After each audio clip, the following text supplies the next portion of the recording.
I had an idea for what I wanted to talk about tonight, and then it went in a different direction because this super cool blog came into my inbox a few hours before coming here. And so it's from Frankie. Does anyone know who Frankie Simmons or Frankie Doodle Dandy is? No? Okay. So she's someone that a client of mine introduced me to last year sometime through an Instagram post that she had on there about emotions and feelings and what they are. And I was so blown away by the insight and the wisdom of this young 20-something person that I thought, okay, I want to find out more about her. And so I get her newsletters. And so today there was a newsletter called "You're Not Crumbling, You're Remembering." And it was in response to the outcome of the U.S. election, and that it was just Veterans Day or Remembrance Day here. And so what she was talking about was how she was pulling tarot cards. I don't know anything about tarot, okay? But she was pulling tarot cards, and she showed pictures of what she got, and then she was giving her interpretations, and they all meant something according to the order that she pulled them in. And it was so amazing to just read what she was offering, because one of the first things that jumped out at me was the quote that we used in meditation today, which was, it's a different one. We have to be ready to set down our preconceived notions of who we are and who others are in relationship to us, and find new ways of being that match the urgency of this current moment. So all about what is it that's not working, what is it that's, in the way, and what are we ready to sort of let go of so that we can be present with what requires our attention right here, right now. And what I really appreciated about her blog was that she was really coming at every single card and every single bit of wisdom as rather than from. And I talk about this a lot. Are you showing up as? Or are you creating from what is going on around you? So the wisdom was intuitive wisdom. The wisdom was divine wisdom. The wisdom was mystical wisdom, which means that it would be the same for everyone rather than based on what is it that's whirling and swirling around in the collective consciousness, what is happening all around me, and how am I going to let that affect me? So when I saw the title, I thought, that's a really good one. You're not crumbling, you're remembering. And I really appreciated the remembering part, because as we fall apart sometimes, as we think that life is going to hell in a handbasket and oh my gosh, we're so discombobulated and how can we move forward? Sometimes it is super amazing to just pause and notice that if we look at that crumbling or being torn apart or falling apart as a way of getting rid of everything that doesn't work in that moment, letting go of the old thoughts and stories and beliefs and behaviors and choices that don't serve us right here. They may have helped to get us to this moment, but right now we're a new person. We're a new being compared to what it was that we were 1 second ago, 5 minutes ago, a day ago, a year, etc., and so on. And so I thought, it's okay if you're crumbling. It's okay if you're falling apart, because that's part of the process of growth. We can't possibly grow without somehow kicking, screaming, pulling, pushing, cracking, whatever our way out of the comfort zone that we're in right now, right? And so if there are cracks, if there are fissures, if there is this kind of discontent and I don't know what's happening, it could mean that this is a period of growth. And I have to say, last week, boy, did it feel like there was growth happening. It felt like it for me. It felt like it in my community. It felt like it for the people that we're in community with down south in California. And it just felt like it for the collective consciousness and awareness of how connected we are and how what we do really affects others, even if we don't notice it immediately. And so to the quote that we had in meditation, we have to be willing to let the transformation we want to see begin with us. So we can't expect someone else or some other force or something to fix things and make them the way that we want, Because everything outside of us, our entire life experience, is a reflection of how we're using our mind, is a reflection of how we're opening our heart. And so if we're seeing discord and disconnect and dismay and dis-ease, dis-whatever around us, then that's a pretty good indication that there's something going on in here that requires some attention. And if we take that in, that disconnect, that discord, that disharmony, whatever, if we just receive it as information rather than, oh my God, I don't know what to do with it, it's going to take me down kind of thing. But if we just pull back and become curious about it and just go, okay, what is this trying to tell me? What is mine to do here? What is mine to learn? How is mine to show up differently? This is what I really appreciated that she was mentioning. To look at the ways we are carrying and perpetuating the very things we want to bring an end to and allow those parts of ourselves to burn, to reset, to renew. And so I thought, well, that's a pretty good title for a talk.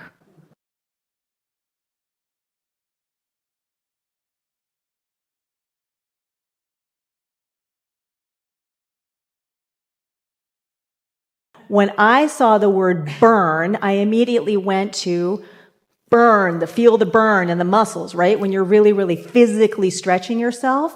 But it's the same kind of thing when we're stretching ourselves mentally. We can feel the burn. It can feel like fatigue. It can feel like discomfort. It can feel like, oh, I don't want to do this. But ultimately, it's all growth. And so now I get to tell you about some of my gains.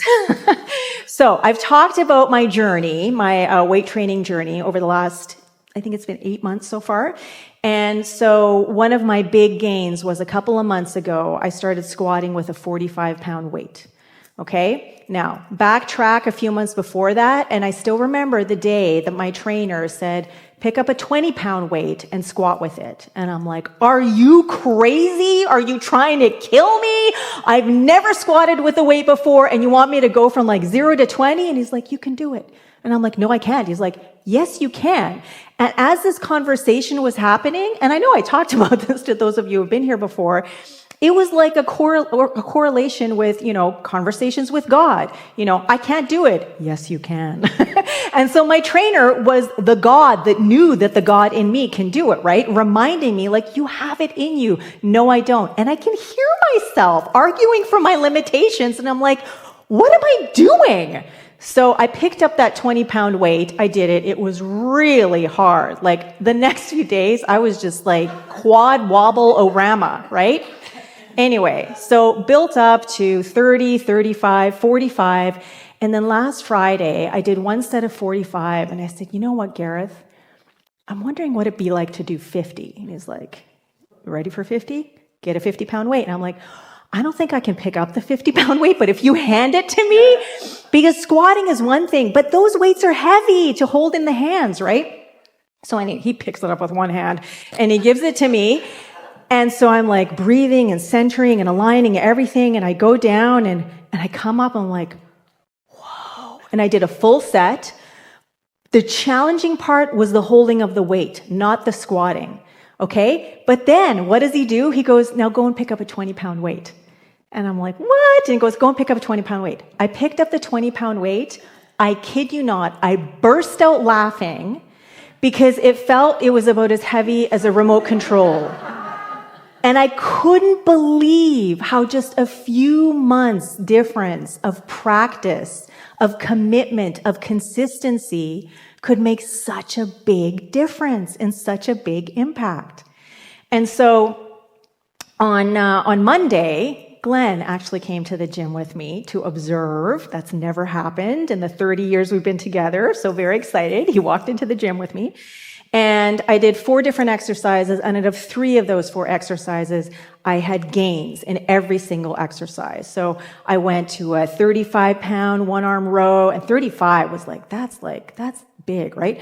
35 one-arm row, 70 lat pull down, and then because it's winter time, we warm up differently because the bodies are like a little bit, like we're cold and we're tense and whatever. So it's not like we're super limber like we are in the summer. So sometimes I start with lower weights. So this time he says, you're going to do overhead press and grab some tens. And I'm like, what? They're like pom-poms. What do you do? It's like, no, just to warm up. So I go and I pick them up. I'm like, okay. And then I do one. I'm like, are you sure? Maybe I should just get some 12s. He starts laughing, goes, you know what? Just go and pick up the 20s. You're like waving those around like you're a cheerleader or something. Wave your hands in the air. So anyway, so I picked up the 20 and that was a challenge because I have done 20s, but I haven't done 20s with him. But it felt so good to just be lifting heavier and be able to do it and know that the reason that I have and the reason that I can is because of the commitment and the consistency of the practice. Because even though it is within the realm of possibility, like infinite possibilities, right? To walk into a gym and like lift something super heavy right away, chances are it's not going to happen. And it's the same thing with our spiritual practice. It's the same thing with our mental and emotional practice. It's the same thing with the thoughts we think, the beliefs that we are entertaining, and the stories that we're telling. We want to make sure that whatever it is that we want to experience in life, that we are committed to practicing it. And so that means we got to be thinking the thoughts we want to think. We got to hold the beliefs that are going to help us to live our most amazing, engaging, fulfilling, connected, joyful, love-filled life. And we have to do it over and over and over again. Sometimes we have to do it consciously because in the subconscious, there are different beliefs that are in play. And so we have to use our mind consciously to remind ourselves, like literally put ourselves back together as the wholeness that we truly are. So it's important for us to acknowledge and to celebrate how far we've come as we are going through this incredible commitment. Commitment and consistency, which is very interesting because a lot of times people will talk about, I want confidence. I want more confidence to be able to do this. I want to find some confidence. And one of my fellow classmates and an amazing coach, Rick Tamlin, talks about how it's not confidence that you're looking for. It's not confidence that's important. It's commitment. And with commitment and consistency of practice comes the confidence. Okay? So anyway, so important to celebrate and acknowledge how far it is that we've come. And then the other thing is, you never know how what you're doing, how you're showing up, what it is that you're saying or offering is going to affect someone else, how our energy is going to ripple out into the world. So one of the other trainers at the gym is a fitness model, and she is just like, she's gorgeous and she's ripped and she's just like amazing, amazing figure. And so last Friday when I was doing my rolling out and stretching at the gym, afterwards, I was sitting in the splits and I lay down on the floor, and it's taken me months I'm flexible, but it's taken me months to get to that, to be able to just lie there. And she walked in and was blown away and said, wow, that is one of the most amazing, she called that pose something, I don't know what it was, but she said it's one of the most amazing ones I've ever seen in my life. How long did it take you to get to that? I'm so stiff and so tense, I can't do anything like that, and I would love to be able to do that. So we had a conversation, and I told her, talk to Gareth, like he's taught me a lot about rolling out and whatever. And she's like, okay, I will. And then on Monday, Gareth mentioned to me how inspired this fitness model, who is so fit and makes part of a living at being fit, was inspired by me with my practice. Laying down on the ground with legs, akimbo, I guess, and my body flat on the ground, just like relaxing into the splits. And it was just like, it made me feel so happy. It made me feel so happy because it was like, holy cow, like how long has it taken her to get to the stage that she's at? But even with that, and when I look at her, I make assumptions about what it's like for her. But then there's something that she saw in me that was like, oh, I wish that I could do that. How do I get to be like that woman? Yes! So that was just a lovely, lovely experience. But anyway, so back to Frankie Simmons and this blog that she wrote about how we really need to look at ourselves and what is ours to do. And sometimes it can be challenging, or it can feel challenging, especially when it feels like we are easily sucked into race consciousness that is just so heavy and dark and seemingly negative. Well, she talks about how important creativity is and how important artistry is. She says, lean into family, lean into sources of inspiration, lean into the things that connect you to your creativity. Don't let anyone tell you that creating, taking in, and talking about art isn't important. And we have a lot of artists in this room, a ton. Almost everyone, I don't know everyone super well, but almost everyone that I can look at here is an artist of some kind. This is the way we remain connected to our hearts. This is the way we stay connected to the generations of ancestors who also fought for a better world and left us their stories and wisdom in poetry, paintings, songs, and stories. Kind of goes back to the land acknowledgement too, right? About we are the keepers of the spirit and of our ancestors and of the generations to come.